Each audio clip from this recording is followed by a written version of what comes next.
I used to wake up before dawn to iron his shirts. Every morning. 40 years. Like clockwork. I'd stand there in the dark kitchen, steam hissing from the iron, while Richard slept upstairs like a king awaiting service. Eggs soft boiled to exactly 6 minutes. Toast barely golden. 1 teaspoon of honey stirred into his tea, never 2. He never said thank you. He just expected. And I delivered, like some ghostly housemaid without a name. Today was our 40th wedding anniversary. I laid out his favorite tie. Blue with silver stripes. And the matching cufflinks I bought him years ago. I polished his shoes until my knuckles ached. I even arranged fresh lilies on the dining table, because lilies reminded him of his mother. God forbid she be forgotten.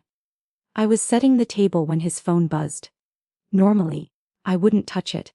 But today, something made me pick it up. Maybe it was the way he smiled all morning. Like he had a secret. The video was short, blurry, but I saw him. Richard. Laughing. Feeding a spoonful of ice cream to Vivian Sutton. Her voice giggled in the background. You always knew how to make me melt. It was dated last week. He's never fed me anything. Not once in 40 years. My fingers trembled, but I kept watching. His smile. That soft voice he used to use before we were married. The warmth I hadn't seen in decades.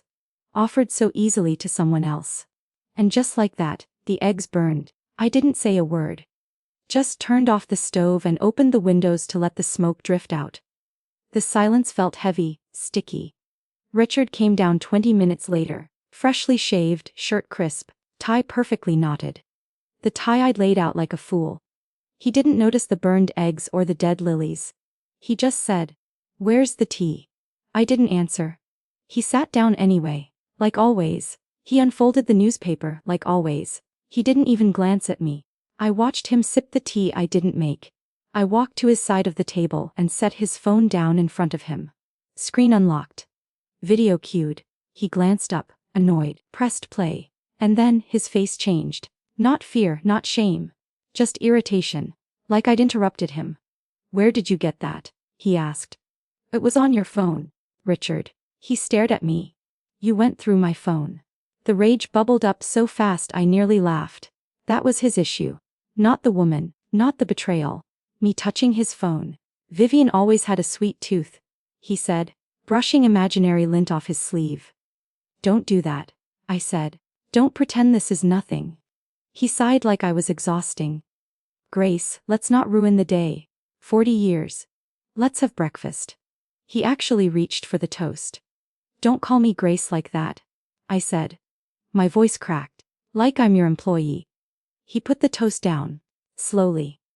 "You know what your problem is," he said. "You need something to do. You've lived off me for 4 decades and now you're bored." That word lived off me. It echoed in my ears like a slap. "You think I lived off you?" He stood up. Cold. "Yes, Grace. I paid for everything. The house. The car. The food, your books, your little hobbies. You didn't earn this life, you occupied it." That was it. I didn't scream. I didn't cry. I turned to the cupboard and pulled out plate after plate. China I had scrubbed and polished for years, and threw them one by one on the floor. Crash. Shatter again. And again. He flinched. But didn't stop me. Then I walked upstairs, zipped my suitcase shut, and carried it down without a word. I was halfway to the door when Lucas walked in. He froze, saw the shattered dishes, saw the suitcase, saw me. Then his eyes darted to Richard. "What happened?" he asked. "Ask your mother," Richard said, voice calm now, like he was above it all. "She's having one of her episodes." Episodes. Lucas stepped toward me. "Are you seriously leaving over some stupid fight, on your anniversary?" He was taller than Richard now. Same smug jawline. Same hollow calm. "I found a video," I said. "Your father's been seeing someone, Vivian Sutton." Lucas laughed. Laughed like it was a joke. "So what? They dated in college. Who cares? It's not like he slept with her." I blinked. "You don't even know that." He shrugged. "Irvin, if he did. I mean, can you blame him?" I stared at him. "What did you say?" "You haven't exactly been easy to live with," Lucas said. "You act like a martyr, but all you ever did was sit around this house. Dad worked. He gave you everything." He looked at Richard, then back at me. You were lucky he stayed with you this long. That hurt more than Richard's betrayal. You were 5 when I nearly died giving birth to your sister, I said, voice low. I bled for hours. I couldn't walk for days. I nursed you through fevers, stayed up all night during your panic attacks. You don't remember, but I was there, every damn time. Lucas rolled his eyes. Yeah, and you never let anyone forget it. My hand tightened around the handle of the suitcase. You're just like him, I whispered.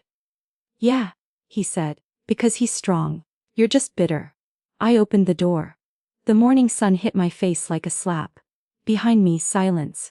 No one called after me. No one said stay. I walked out and left the house key on the steps. Samantha pulled up seconds later, her red convertible gleaming in the light. She didn't ask questions, just opened the passenger door and handed me a coffee. To freedom, she said. I didn't speak. I just got in. As we pulled away, I saw Richard standing at the window, arms crossed, and Lucas behind him. Both watching. Neither moving. They didn't think I'd go through with it. They were wrong. The wind hit my face as Samantha sped through the streets. I clutched the coffee like it was a lifeline. I hadn't even packed properly.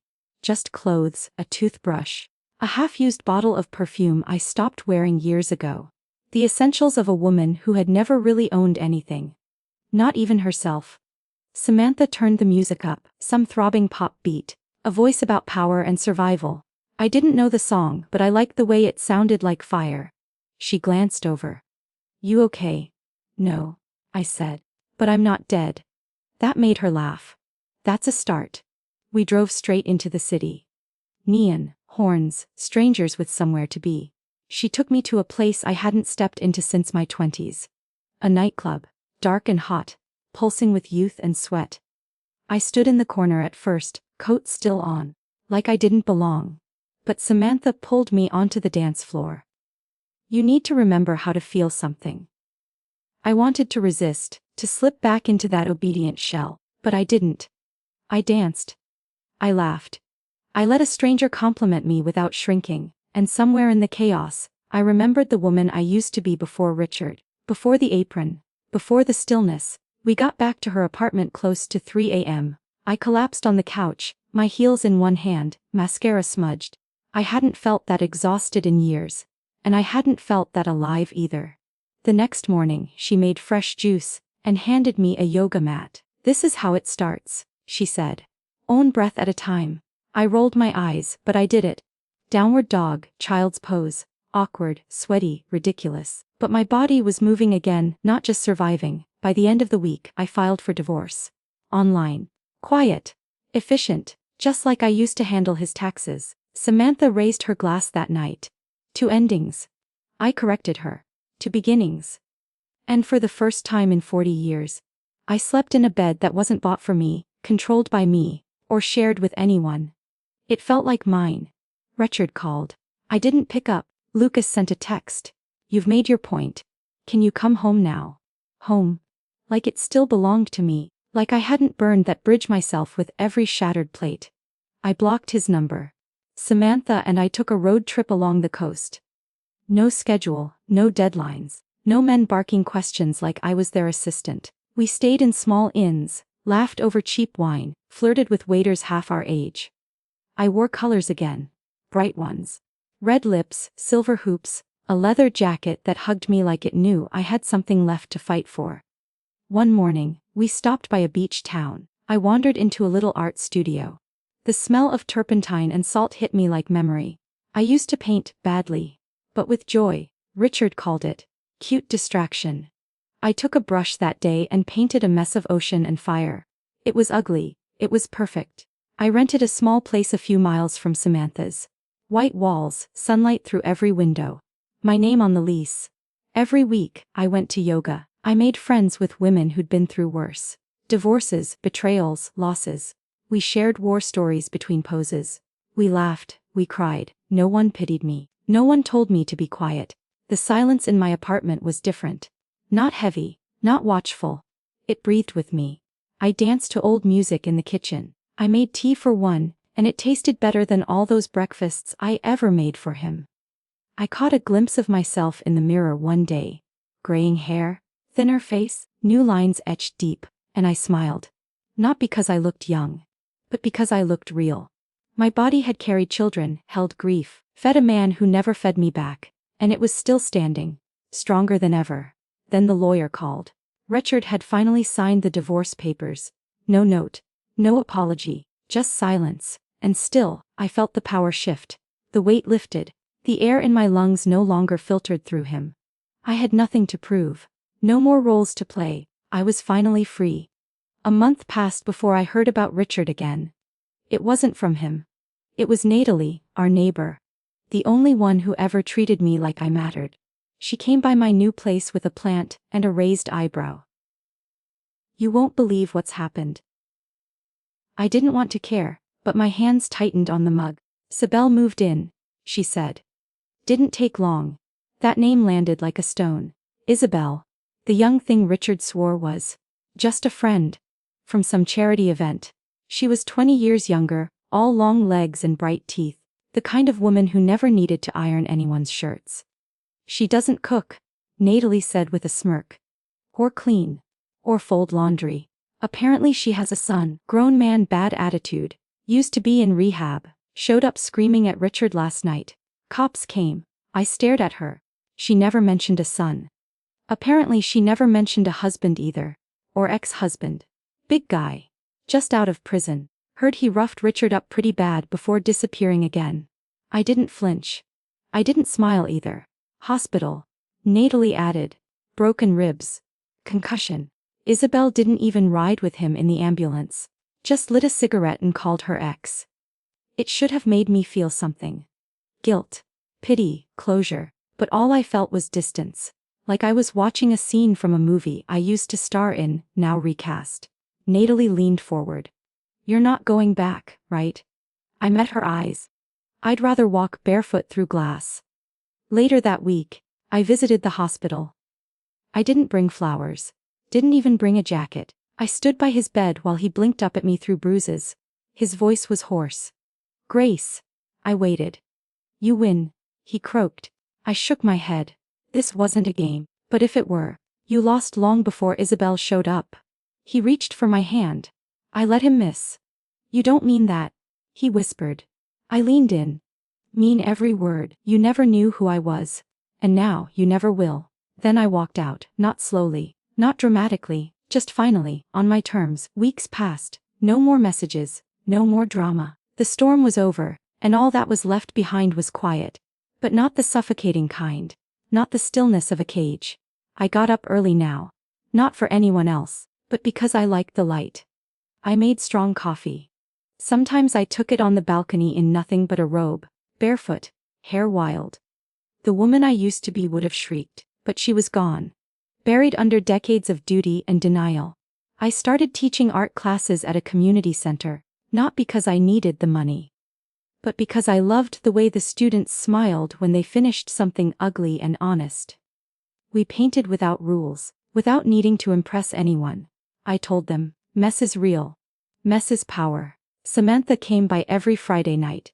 Sometimes we danced in the kitchen. Sometimes we drank wine and read books out loud. She was the only person who saw me. Really saw me. Before I even knew what was missing. I didn't think about Richard much. When I did, it was like remembering a life I once borrowed. A name I used to answer to. Mrs. Carter, his wife. That woman was gone. Lucas sent a card, handwritten, full of half apologies. He said he didn't know how much he'd absorbed from Richard. Said he was trying to unlearn it.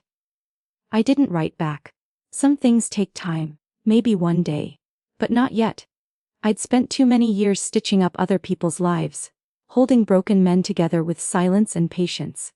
Now I stitched nothing. I let things fall apart when they needed to. Let them break. Let them breathe. Sometimes I wore the red dress I used to hide in the back of the closet. Just for myself. No reason. No audience. I'd spin once in the hallway mirror and think you made it. You crawled out of the fire with your name intact. I didn't need revenge. I didn't need forgiveness. I had something better. Myself. No one talks about the slow death of a woman's spirit in silence. It doesn't happen all at once. It happens in folded laundry, in dinners served without thanks, in birthdays forgotten, in words swallowed. You give, and give, and give. Until one day, there's nothing left to hand over, and when that day comes, no one is ready for who you become. The truth is, love that demands your disappearance isn't love. It's control, dressed up in comfort and tradition. I spent 4 decades believing sacrifice was noble. But sacrifice without recognition is just slow erosion. What I've learned is simple: your life is yours. Your voice is yours. Your power was never theirs to own. Sometimes, walking away isn't failure. Sometimes, it's survival. And sometimes, if you're lucky, it's rebirth.